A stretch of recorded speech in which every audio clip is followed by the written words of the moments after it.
여러분 안녕하세요. 오늘은 소설가 로맨가리의 별을 먹는 사람들이라는 소설 이야기를 해보려고 하는데요. 이 사람이 아주 독특한 사람입니다. 로맨가리는 1914년생으로 1980년에 목숨을 다했는데요. 그는 프랑스 외교관, 작가, 영화감독, 비행사 여러 직업을 거쳤습니다. 에밀 아자르라는 가명으로도 알려져 있는데요. 그의 대표적인 저서로는 유럽의 교육, 하늘의 뿌리, 새들은 페루에 가서 죽다, 자기 앞에 생들이 있습니다. 1956년에는 본명인 로맹가리의 이름으로 하늘의 뿌리라는 책을 써서요. 프랑스의 가장 권위 있는 문학상인 콩크르상을 수상했습니다. 그러다가 1975년에는 에밀 아자르라는 또 다른 필명으로 자기 앞의 인생이란 말이겠죠. 자기 앞의 생을 써서 그거로 또 콩쿠르상을 탔습니다. 원래 콩쿠르상이란 건 한 명의 작가에게 2회 이상 상을 주지 않는 것으로 유명한 상인데요. 그 관례를 깨버린 거죠. 왜냐하면 뭐 다른 이름으로 했으니까 콩쿠르상을 수상하는 측에서도 시상하는 측에서도 몰랐던 것이죠. 그 정도로 그 어려운 콩쿠르상을 두 번씩이나 타고 외교관 또 비행사 뭐 이런 여러 가지 인생 경력을 쌓았습니다. 제가 읽은 로망가리의 소설은 새들은 페루에 가서 죽다, 그 다음 자기 앞의 생, 그리고 이번에 별을 먹는 사람들 모두 세 권인데요. 새들은 페루에 가서 죽다는 1962년에 그러니까 로맹가리 시절이죠. 미국에서 최우수 단편상을 수상했습니다. 제가 페루 여행기와 이 새들은 페루에 가서 죽다의 서평을 함께 쓴 글이 인터넷에 있습니다. 여러분 혹시 궁금하시면 김기대 새들은 왜 페루에서 죽는가 이렇게 두 개를 다 쳐서 검색해 보시면 제가 쓴 글을 발견하실 수 있고요. 거기에서 새들이 페루에 가서 죽다라는 소설의 내용을 어느 정도 알아볼 수가 있습니다. 또 이제 자기 앞의 생, 그러니까 이거 에밀 아자르라는 이름으로 발표한 소설이죠. 거기는 모모라는 어린아이가 나옵니다. 모모라는 어린아이가 뭐 혈연이라고 조금도 섞이지 않은 로자 아줌마랑 같이 살면서 일어난 이야기인데요. 모모는 이슬람의 창시자 마호메트의 애칭이 있죠. 제 세대가 기억하는 모모는 철부지라는 노래가 있습니다. 김만준이라는 가수가 불렀는데요. 곡조가 단순해서 제가 기타 치면서 불러드릴 수도 있지만 요즘은 유튜브 할 때 조금이라도 음악이 들어가면 저작권이란 것이 걸리기 때문에 그래서 핑계 같지만 그 노래는 생략하고요. 한 구절만 한번 불러보겠습니다. 날아가는 니스에 새들이 꿈꾸는 모모는 뭐 이런 가사가 있죠. 날아가는 니스에. 니스는 남부 프랑스에도 유명한 해변 휴양 도시죠. 서쪽으로는 깐 영화제로 유명한 깐이 있고요. 또 동쪽으로는 그레이스 켈리가 왕비로 있었던 모나코가 있습니다. 그런데 이 에밀 아자르의 소설 아까 소개한 그 콩쿠르상을 탄 자기 앞의 생에 보면요. 거기에 이제 하밀이라는 동네 할아버지가 나오는데요. 모모에게 꿈과 희망을 주기 위해서 니스에서 날아다니는 새들이라는 그런 말을 하긴 했습니다. 그러니까 이 저기 로맹가리 혹은 에밀 아자르가 뭐 페루에서 새들이 죽다라는 말도 했던 것처럼 새와 하늘, 바다를 아주 좋아하는 인물 같습니다. 모모에는 철부지 가사는 그 김만준 씨가 직접 썼다고 합니다. 그러니까 아마 이 자기 앞의 생에서 엄청 많은 감명을 받은 모양입니다. 독일 작가 미하엘 엔데 또 모모라는 소설도 있는데요. 제 기억으로 여기서 모모는 10대 소녀였던 것으로 기억합니다. 확실하지는 않습니다. 로맨가리는 이 작가로서도 이렇게 특이하지만 다른 면에서도 특이한 삶을 사는 사람입니다. 그는 본래 리투아니아계 유대인으로 프랑스 공군으로 2차 대전에서 활약했고요. 전쟁 후에는 외교관으로도 활동했습니다. 1962년 우리가 살고 있는 로스앤젤레스 총영사, 그러니까 프랑스 총영사겠죠. 총영사로도 근무했고요. 그런데 이제 헐리우드가 가까우니까 로스앤젤레스에서요. 당시 유명한 배우였던 24살 연하, 굉장히 나이 차이가 많이 나죠. 우리말로 하면 두 번 띠동갑이네요. 24살이니까. 24살 연하의 진 세버그라는 배우와 결혼합니다. 재혼 두 번째 결혼입니다. 진 세버그는 내 멋대로 해라 등으로 매우 유명한 배우인데요. 로맨가리와 결혼하면서 사회적 문제에 관심을 가지게 되었습니다. 뭐 꼭 결혼으로 인한 건지 본래부터 그런 성향인지 뭐 의견들이 분분하지만 어쨌든 로맨가리와 살면서부터 FBI의 이 진 세버그가요. FBI의 오늘 좀 말이 헛나옵니다. 죄송합니다. FBI의 뒷조사도 받고 이렇게 많은 고초를 겪게 됩니다.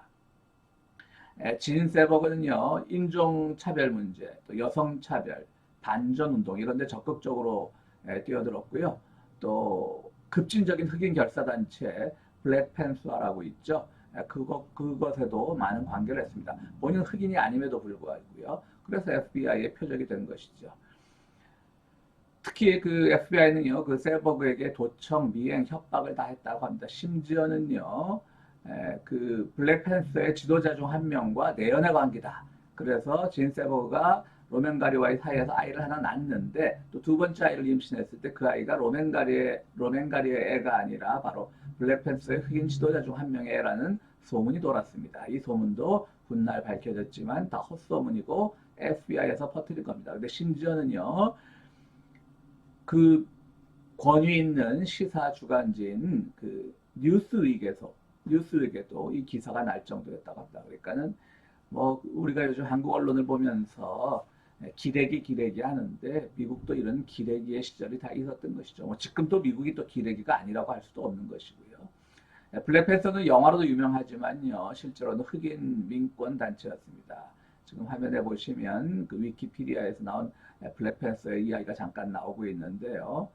그것이 다시 이제 영화화 됐던 것이죠. 뭐 이 블랙팬서라고 하는 영화는 슈퍼히어로 영화인데요. 이 블랙팬서 단체, 흑인 민권 단체인, 흑인 과격 단체인 이 블랙팬서를 다룬 영화는 아니죠. 저도 이 블랙팬서, 제가 슈퍼히어로 영화를 좋아하지 않기 때문에 보진 않았지만 대충 어떤 내용인지는 알고 있고요. 이 블랙팬서에서 주인공 역할을 맡았던 그 배우가 얼마 전에 암인가요? 그래서 좀 40대 젊은 나이에 목숨을 잃기도 했습니다. 그래서 결국 그 여러 소문에 시달리던 진 세버그는요, 아이를 조사했는데요. 그러니까 일찍 낳았는데요. 아이가 또 낳자마자 이틀 만인가 죽어버렸습니다. 세버그는 그래서 아이의 장례식을 치르면서요, 그 아이의 그 관뚜껑을 덮지 않고 그냥 시신을 공개한 채로 장례식을 치렀습니다. 그러니까 봐라, 어디 이것이 흑백 혼혈이냐, 순백인의 얼굴이지. 나는 그런 내연 혹은 불륜의 관계를 안 했다, 불륜이 없었다, 이렇게 이제 항변을 한 것이죠. 하지만 세버그는 이후의 삶은 쇠약해져 갔고요. 신경안정제에 더욱 의존했고 자살인지 뭐 약물 과다인지 모르지만 1979년 젊은 나이로 40살의 젊은 나이로 결국 이 세상과 이별합니다.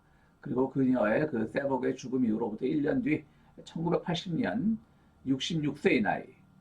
이렇게 보면 또 24살 차이는 아닌 모양입니다. 26살 정도 차이가 났는데요.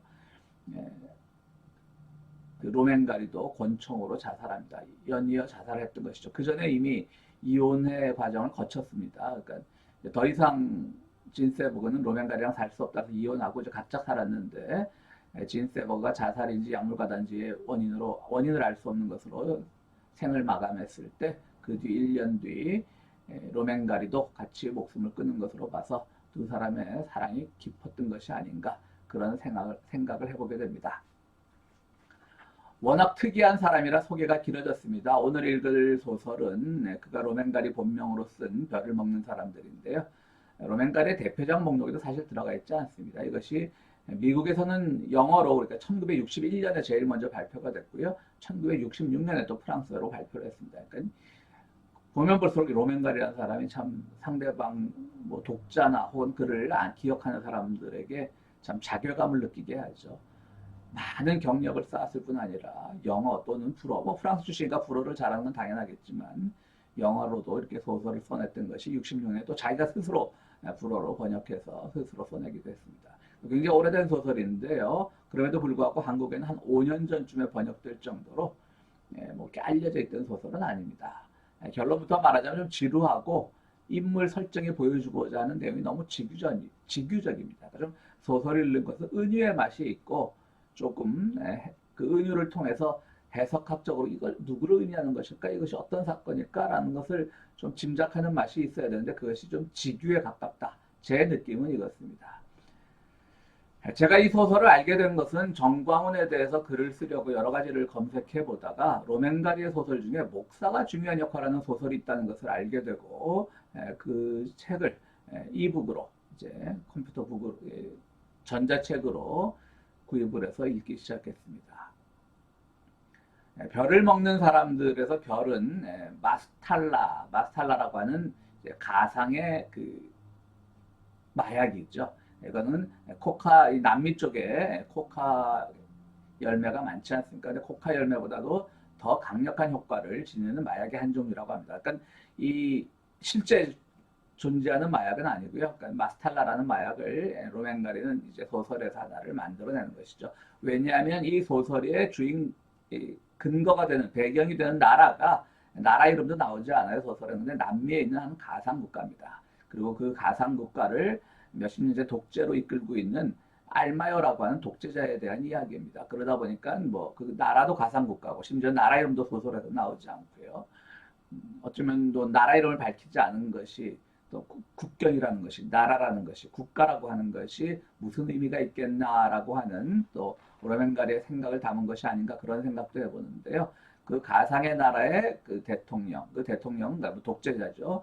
독재자. 그는 남미 이제 원주민 출신입니다. 인디안이라고 하면 원주민 출신이고요.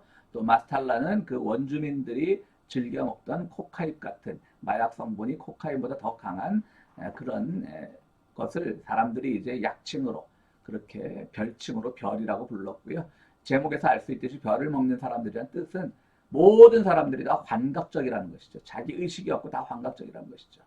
얼핏 보면 그 원주민들만 별을 먹으면서 그냥 자기들에게 다가오는 그런 고통을 이기려고 하는 것이 아니라 뭐 미국 사람이 됐건 남미 사람이 됐건 뭐 광대가 됐건 이 광대 이야기가 나오거든요. 또 광대가 되었건 또 인텔리가 되었건 모든 사람들이 다 자기만의 환상 속에 살아간다. 다들 그것이 현실이고 의미가 있는 일이라고 생각을 하지만 다 의미 없는 일이다. 헛되고 헛되다. 다 망상이다. 뭐 이런 류의 소설인 겁니다. 소설의 전개는 다소 지루합니다. 남비에 있는 가상의 나라를 지배하는 그 알마여가 주인공이고요. 그런데 다른 한쪽에는 미국에 잘 나가는 부흥 목사 호와트가 있습니다. 그래서 제가 이제 이 호와트를 어떻게 알다 보니까 이제 그 로맨가리의 소설 중에 목사를 다룬 게 있다는 걸 알게 됐습니다. 호와트는 젊은 부흥 목사인데요. 호와트 이제 알마의 초대를 받아 이 가상의 나라를 방문합니다. 아마 호와트 생각으로는 또 내가 워낙 유명하니까 부흥 집회를 해달라고 하는 요청이 있구나. 그런 것들이 세계에서 워낙 많았으니까요. 그래서 이제 의심 없이 초대에 응했고요. 자기 딸은 또 독재자 알마요를 회개시키려고 했는지도 모릅니다. 보통 부흥 강사들이 그렇듯이 다 국가주의자 아닙니까? 그러니까 우리 자기가 누굽니까? 호와트 입장에서는 자기가 살고 있는 미국이 가장 민주주의의 모범이고 그리고 저 알마요가 지배하는 나라는 다 후진국이고 민주주의가 뭔지도 모르는데 내가 가서 그 남미의 그 나라를 회개시켜야 되겠다. 뭐 그 생각을 했겠죠. 그러니까 초대에 응했겠죠. 악명 높은 독재자였음에도 불구하고요.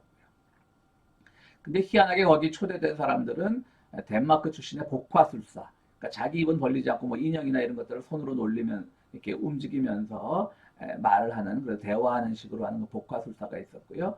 또 미국으로 망명한 연예 흥행사, 요즘 말로 하면 기획사죠, 기획사. 찰리 쿤이라는 사람이 있고요.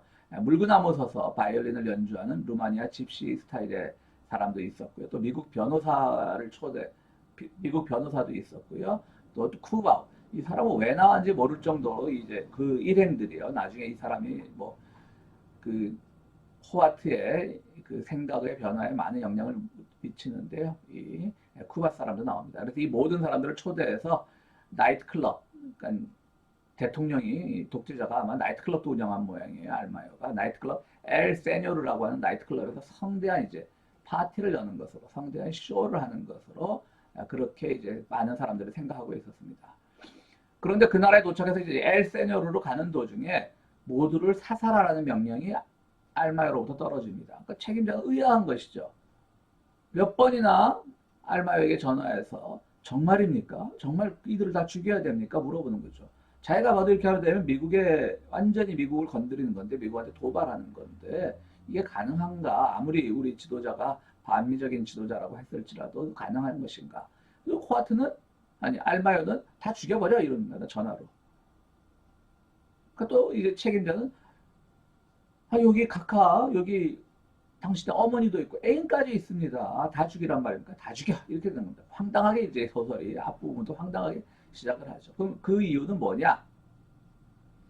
이제 본래 그 알마요는 반미를 내세워서 반미적인 그러니까 남미의 예전에 반미 사상가들이 반미 혁명가들이 많지 않았습니까? 그러니까 반미를 내세워서 이제 집권을 한 사람인데요. 자꾸 나라가 어려우니까 이제 미국의 도움이 없이는 안 되겠다 싶으니까 이제 친미로 돌아설래니까 명분이 없잖아요. 그래서 반란군 지도자 라파엘 고메스가 이 모든 납치, 인질, 학살극을 주도했다라고 뒤집어 씌워서 그런데 나는 바로 그 라파엘 고메스를 잡았다. 그렇기 때문에 우리는 이제 미국의 충실한 종이 되겠다. 우리는 미국의 충실한 뭐 신임을 받겠다. 뭐 이런 이제 계획을 가지고 있었던 것이죠. 그러니까 뭐 어떻게 보면 뭐 참 황당한 것이죠. 그래서 이왕이면 어머니와 애인까지 죽여야만 자작극이 아니라는 게 자작극으로 의심받는 걸 피할 수가 있었던 것이죠. 소설은 다시 알마요의 어린 시절을 소개하는데요. 본래 알마요는 사제가 되고 싶었습니다. 천주교니 남미니까 천주교 신부가 되고 싶었다는 얘기겠죠. 그런데 스승 신부는 가톨릭이 그 남미에서 저지른 악행에 대해서는 설명하지 않고 뻔한 이야기만 해대니까 그는 사제가 되는 걸 포기하고 고향으로 돌아옵니다. 소서 스승을 첫 번째 희생자로 삼은 악당이 된 알마요는 마약 거래를 통해서 여러 가지 부를 축적하게 되고요. 권력의 사다리에 오르기 시작합니다. 지금도 뭐 남미에서는 간혹 이런 마약을 통해서 부를 쌓은 사람들이 정계에 진출하려는 그런 시도들이 있기도 하죠.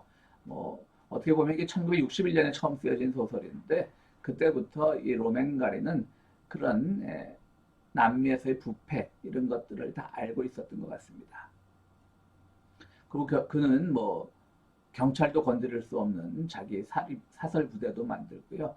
또 많은 사람들을 죽이고 고문하고 그러면서 자기의 이제 그 권력을 쌓아가는 것입니다. 그런데 이제 말씀드렸듯이 이제 반미로 출발했지만 후진국의 그 원조를 받아서 후진국을 벗어나기 위해서 친미주의자로 변신하게 됩니다. 저는 이걸 보면서 그 어떤 거기 나온 이제 미국 여인이란 여인이요. 미국에 대한 자부심이 되게 강하죠. 미국을 봐라. 우리가 다 통신 장비랑 깔아주지 않았느냐. 그런 것이 바로 이 나라를 발전시켰다라고 하지만요. 결국은 그 통신 장비나 이런 것들 때문에 인디안들 산을 깎고 환경이 파괴되면서 산속에서 평화롭게 살던 원주민들이 다 도시로 밀려나게 되고요. 또 통제에 들어가게 되고요. 또 심지어는 그 뭐 독재자들이 늘 하는 얘기가 이제 그 교육을 굉장히 신경 쓰죠. 그래서 이제 교육을 막 이제 왜냐하면 사람들한테 이제 인기를 얻으려면 아이들에게 더 많은 교육하면 뭐 어느 나라든 한국 부모뿐 아니라 어느 나라든 다 좋아하니까 그런 교육에 신경을 쓰기 위해서 이제 교육 정책을 뭐 파격적으로 내놓죠. 그런데 또 역설적으로 그 교육받은 엘리트들이 이제 독재에 저항하면서 반알마요가 되는 겁니다. 참 모순이죠. 문명이 들어와 자기 땅에는 문명 뭐 전화도 깔아주고 전기도 깔아주면 좋아할 것 같지만 그것이 결국 인디언들의 삶을 피폐화시키고요. 또 반대로 돌아서게 만들고요. 자기 땅에는 뭐 대단한 혜택을 베푼 것 같다고 생각하겠지만 거기서 교육받은 엘리트들이 또 독재에 반대하는 그런 데모에 나서게 됩니다. 저는 이 모습을 보면서 참 박정희가 생각났습니다. 박정희가 뭐 한때는 그래도 좌익에 가담했을 정도의 반미 인사였지만 정권을 잡으면서 얼마나 미국의 눈에 들기 위해서 많은 일을 했습니까? 그래서 뭐 아무나 빨갱이로 뒤집어 씌워가지고 사형시키고 그래서 미국이 당시에 60년대 초반에 한창 냉전이 심할 때니까 미국의 눈에 들려면 내가 빨갱이가 아니란 걸 보여주기 위해서 엄청나게 많은 빨갱이 사냥을 했던 것 아닙니까? 그리고 잘 알다시피 서울대학은 뭐 서울 곳곳에 캠퍼스가 나눠져 있었잖아요. 서울 물리대는 지금 대학로로 바뀐 그쪽에 있었고요. 동승동 쪽에 있었고요. 공대는 서태릉 쪽에 있었고요. 이렇게 다 나눠져 있었는데 1975년에 관악 캠퍼스라고 해서 이제 서울대학을 다 모아서 시내 곳곳에서 데모를 하니까 박정희가 보기 싫었던 것이죠. 다 모아서 관악 캠퍼스에 몰아넣습니다. 그 당시는 관악이라고 하는 것이 뭐 정말 서울이 그렇게 크지 않을 때니까 완전히 지금 뭐 분당이나 일산 이 정도의 개념이었겠죠. 그러니까 그쪽으로 몰아내면 이것들 좀 데모 좀 덜 하겠거니 했지만 결과적으로는 캠퍼스에 한 대 모여 있다 보니까 80년대 들어와서 결국은 서울대학이 어떤 데모의 중심지가 됐고 서울대학 출신들이 많은 그 반정부 또 민주화 인사를 배출하게 된 것도 바로 이런 관악 캠퍼스가 옮겨진 것 때문이니까 박정희가 어떻게 보면 제 덫을 제가 놨다라고 그렇게 할 수도 있겠죠. 이렇게 해서 알마이를 좀 살펴봤는데요. 알마이는 또 그 목사였습니다. 아, 목사랜다. 참 죄송합니다. 아주 호와트가 목사고요. 알마이는 이제 천주교 사제가 되려고 하려다가 많은 것을 이제 실패하고 또 그렇게 해서 그의 삶을 이제는 천주교보다는 카톨릭보다는 개신교 목사인 호와트로부터 찾아볼 수 있지 않을까라고 생각을 했던 것도 같습니다. 호와트를 잠시 살펴보면요. 책 내용에서 한번 보겠습니다. 그가 어떤 사람인지. 전도사, 그러니까 뭐 부흥전도사를 이렇게 번역을 한 것 같습니다. 에반젤리스트를요. 그러니까 뭐 같은 사람입니다. 전도사에게 있어 악마는 문체적 수사도 말하기 방식도 아니고 생생한 현실이었다. 악은 단순히 어떤 것이 아니라 무엇보다 어떤 자였다. 항상 깨어있으면서 행동하는 절대 불시에 포획되는 일이 없는 역동적인 힘이었다. 인간의 모든 계획에 관여하는 조직책, 쿠바와 베트남의 사업을 동시에 진행시킬 수 있는 큐클러스 클란, KKK죠. 복면 뒤에 숨을 수 있는 제3세계 국가의 반미주의를 퍼뜨릴 수 있는 조직책이었다. 그것이 다 악이라는 것이죠. 그들은 매니저였다는 거죠. 악은 매니저로서 모든 것을 매니지먼트 한다는 겁니다. 호와트 목사는 자기 또한 신의 이익을 담당하는 일종의 매니저라는 사실에 터무니없거나 붕괴할 만한 무엇이 있다고 여기지 않았다라고 얘기를 하고 있습니다. 무슨 말씀인고 하면 그 모든 악을 이제는 어떤 관념적이고 뭐 추상적인 것으로 생각하는 것이 아니라 다 존재하는 것으로 봤다는 것이죠. 그래서 대항해서 싸워야 될 것이고 악마가 그것을 모든 세상의 악을 매니지먼트하고 있으면 그 자기는 하나님의 뜻으로 그것을 바로잡을 매니지먼트를 하고 있다. 뭐 그런 얘기를 하고 있는 겁니다.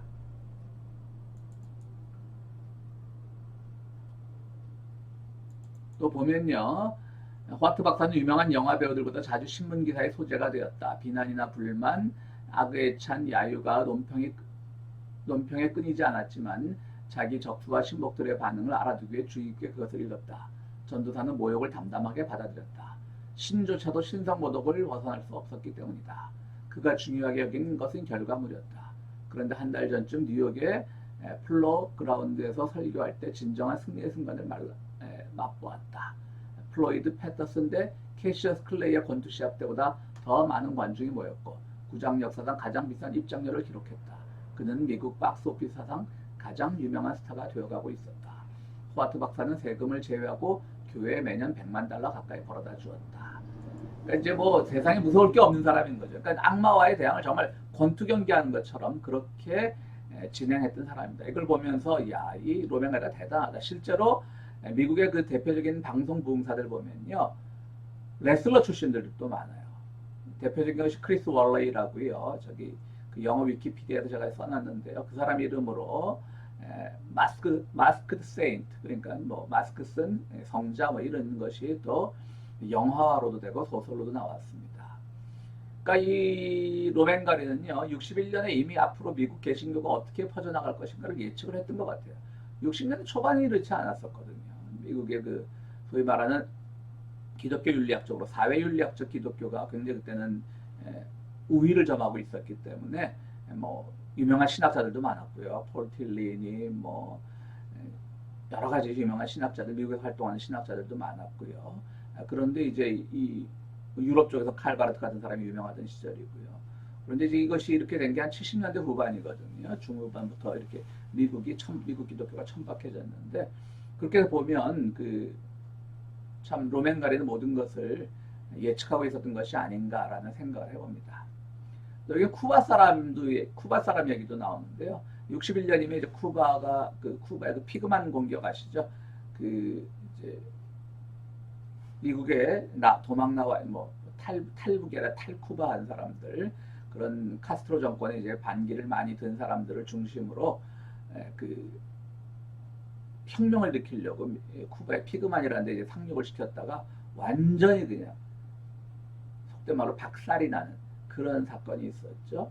그리고 실제로 미국 정부에서 쿠바 그러니까 그 58년, 59년 그때 이제 카스트로가 정권을 잡았죠. 1년, 2년 안 돼서 엄청나게 쿠바에 대한 공격을 했죠. 이때까지 역대 뭐 통계가 뭐 정확한 건지 모르지만 카스트로가 죽기 전까지 미국에서 그 카스트로를 죽이려고 하는 시도들이 뭐 수백 번이었다고 하잖아요. 그렇기 때문에 또 한편으로는 이것도 역시 다 뭐 밝혀지지 않은 음모론에 가까운 거지만 로버트 존 F 케네디 죽음의 배후에는 또 쿠바가 있다 뭐 이렇게 말을 하는 사람들도 있습니다. 워낙 미국 쪽이 자기네 쿠바 쪽을 이제 죽이려고 하고 붕괴시키려고 하니까요. 그러니까 그 로벤 가리도 굉장히 세상을 앞서가서 보는 사람이었지만 쿠바에 대한 생각은 좀 더 진보적인 쪽으로 생각하지 못했던 것 같습니다. 쿠바에 대한 오해가 있습니다. 거기도 한번 잠깐 보면요. 이제 쿠바 사람은 초인적인 사람으로 소개가 되는데요. 그래서 이제 호아트 목사는 물어봅니다. 초인적인 사람이라니요? 라고 하니까요. 네, 한 번에 수도 없이 사랑을 한다고 해요. 거의 쉬지도 않고요. 절망감으로 기진맥진해져 쉰 목소리로 대답했다. 그러니까 그게 한 번도 내려오지 않는데요. 아시겠지만 그런 성적 현상은 포르노 업계에서는 아주 뭔가가 있지요. 이게 이제 그 쿠바 사람들이요, 이 당시에 로맨 가리가 보기도 좀 오해를 했던 것 같아요. 그렇게 뭐 없는 나라에서도 끝까지 그 혁명의 정신을 놓치지 않지요. 그러면서 또 늘 즐겁거든요, 사람들이. 늘 뭐 음악을 즐기고 즐거우니까 뭐 저런 괴물들이 다 있나라고 이제 초인적인 생각을 하는 것 같지만요. 소개했듯이 그 호아트 목사는 그냥 악마, 공산주의 이런 데 악마였던 거예요. 근데 쿠바도 그런 대표적인 것이었고요. 그런데 오히려 소설에서는 그 사람을 보면서 정말 어떤 니체다운 초인간을 생각했던 것 같습니다. 그러니까 로벤가르도 나중에 가서 이제 소설을 쿠바 사람에게 약간 조롱조로 약간 정말 인간 아닌 인간으로 다루다가 결국 니체다운 초인간으로 초인적으로 생각한 것이 아닐까라고 하는 그런 생각을 해봅니다. 왜냐하면 이제 이런 말이 나오거든요. 그 쿠바 사람을 향해서 하는 말입니다. 호와트는 심지어 자신의 보호 아래 있기라도 하듯 한치도 곁을 떠나지 않았던 불쌍한 쿠바인을 관대하고 호의적인 눈으로 바라보았다. 이때까지 못 보던 호와트의 모습인 것이죠. 그토록 유별난 재주를 타고나게 된 것은 이 녀석 잘못이 아니었다. 게다가 오히려 얼마나 고통받고 있는가. 호와트 박사는 이렇게 생각했다. 인간은 자기가 가장 잘하는 것으로 먹고 살려고 했습니다. 는 사실을 이제는 이해할 수 있었다. 무슨 말이죠? 이제는 관대하게 보는 겁니다. 예전에 호와트 같으면 정말 그런 사람들, 뭐 성적 능력이나 자랑하는 사람들은 전부 정말 세상의 쓰레기처럼 봤는데, 보니까 이제 자기가 이제 지금 계속 이 이야기들은요, 이제 죽음을 기다리는 거예요. 알마이어가 죽여라 했으니까 죽음을 기다리면서 이제 모든 신경의 변화들이 나타난 거죠. 보면서 결국은 모든 사람들은 다 자기가 가진 대로 살아가는 것밖에 없고, 그들의 능력이 그들이 원하지 않는 것이고, 그들이 괴로울 수도 있지만 결국 그들을 관대하게 바라봐야 된다라는 생각을 하게 되고요. 이런 말도 합니다. 평생 물구나무 서서 그렇게 오랫동안 바흐를 연주한 적은 없을 듯 싶었다. 그러니까 이제 그 일행 중에 그렇게 물구나무 서서 그 바이올린을 연주한 사람이 있었으니까요. 호아트 박사는 얼마나 오래전부터 저 사람은 거꾸로 서서 자기 예술을 넘어서려고 했을까. 무서운 마음으로 자문해 보았다. 분명히 거기에는 초인간적인 어떤 것, 현상의 법칙을 넘어선 어떤 것, 그렇게 최고의 바흐음악의 버금가는 무엇이 있음을 가히 짐작할 수 있었다. 호아트 박사는 그것이 정말이지 썩 괜찮다고, 그래서 우리 인류에는 결코 재능이 부족하지 않다는 결론을 내리게 되었다. 이것도 호아트의 아주 굉장히 유명한 이제 각서인 거죠. 아, 그렇구나. 난 너무나 그냥 오직 하나님, 우리 인간은 그냥 정말 쓸데없는 존재라고만 생각했던 것 같은데 그게 아니구나. 라고 그렇게 이제 결론을 짓게 되었던 것이죠. 결국 뭐 이렇게 이제 소설은 꼭 진행이 되는데요. 이렇게 뭐 말씀드렸듯이 여러 가지 군상들이 나타나지만 다 그런 것들이 별거 아니고 그 다 자기의 욕망, 자기 환상 속에 살아가는 사람인데요. 그걸 이제 그나마 호와트는 그걸 깨달은 게 된 것이죠. 그래서 호와트는요, 마지막에 가면 이제 이런 얘기를 합니다. 이제 죽음을 앞두고 나는 뭐 기꺼이 죽겠다. 뭐 이런 결론을 내리게 됩니다. 그래서 제가 사실 앞에 말씀드렸듯이 전광훈 이야기를 하기 위해서 뭐 이런저런 걸 검색해 보다가 이런 책이 있다는 것을 알게 됐고 이제 구입해서 읽게 되었는데요. 호와트 혹은 거기에 나오는 독재자 알마요가 물론 가상의 인물들이지만 전광훈을 자신들에게 비교했다고 생각하면 굉장히 기분 나쁠 것 같아요. 전광훈은 그들의 발톱의 때만큼도 안 되는 인간인 것이죠. 이들은 그래도 한때는 물론 그것이 별을 먹는 것처럼 환상에 있었을 거지만 뭐 환상 속에 사는 거는 뭐 정광훈 씨도 마찬가지죠. 그도 별을 먹은 것 같이 활동하고 있는 것이죠. 그들은 어쨌든 자기들의 정치적 이념을 위해서 투쟁한 적도 있고 뭐 결론적으로는 다 이렇게 이상해졌지만요. 그리고 뭐 호와트는 TV 부흥 강사로서 정말 미국만이 세상의 최고인 줄 알았는데 미국이 세상의 최고의 기준인 줄 알았는데 그것이 아니라는 걸 깨닫고 또 자기와 같은 삶을 살지 않는 사람들을 굉장히 무시하고 폄하했었는데 결국은 심지어는 성적 능력이 뛰어난 사람에까지도 그를 관대하게 이해하려고 하는 그런 모습을 보여주면서 자기 반성을 하게 되고요. 그래도 그러면 내가 이따가 잘못 살았는데 죽어야지 뭐 이런 자기 반성을 하게 되는 겁니다. 이걸 보면서 정환 씨 같은 사람이 뭐 자기가 뭐 언제입니까? 한 달 다 돼가지 않습니까? 뭐 한 달 안에 뭐 문재인 대통령이 사과하지 않으면 뭐 순교하겠다 그랬는데요. 지금 정광훈 씨가 할 수 있는 가장 최고의 순교를 제가 가르쳐 드리겠습니다. 육체적인 목숨을 끊지 마시고요.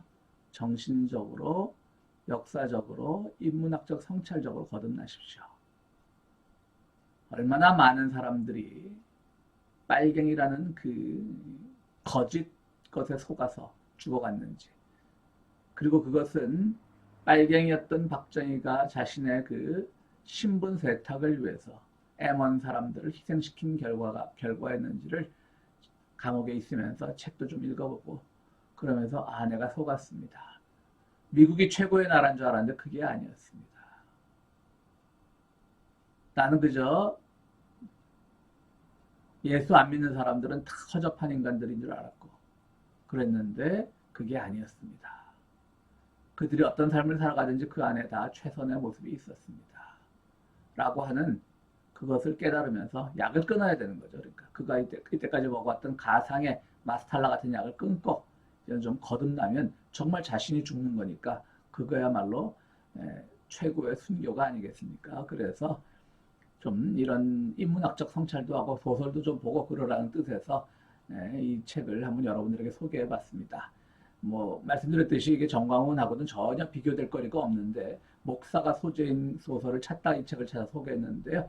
뭐 끝에 이제 좀 제 결론이 좀 뭐라 그래야 되지 과장일 수도 있고 너무 나갔다 싶을 수도 있는데 억지일 수도 있는데 어쨌든 정광훈을 좀 끌어들이긴 했습니다. 그러나 우리 모두 우리가 선한 일을 하든 또 우리가 옳은 일을 한다고 생각하든 다 그것이 어쩌면 인간적인 생각에만 기초해 있으면 그것은 환상이 될 수밖에 없고 약먹은 것 같은 결과를 낳을 수밖에 없고 우리가 내가 옳다고 하는 일을 밀고 나가는 데 있어서도 항상 예수의 가르침이나 성서의 가르침을 거울 삼아서 그 안에서 자신을 반추해 보면 우리는 약에 취하는 사람이 아니라 정말 진정한 정의, 진정한 사랑, 진정한 소망에 취한 것이 아니라 그것들과 함께 가면서 우리의 인생이 더 풍요로워질 수 있지 않을까라는 생각을 해봤습니다. 이상 마치겠습니다. 감사합니다.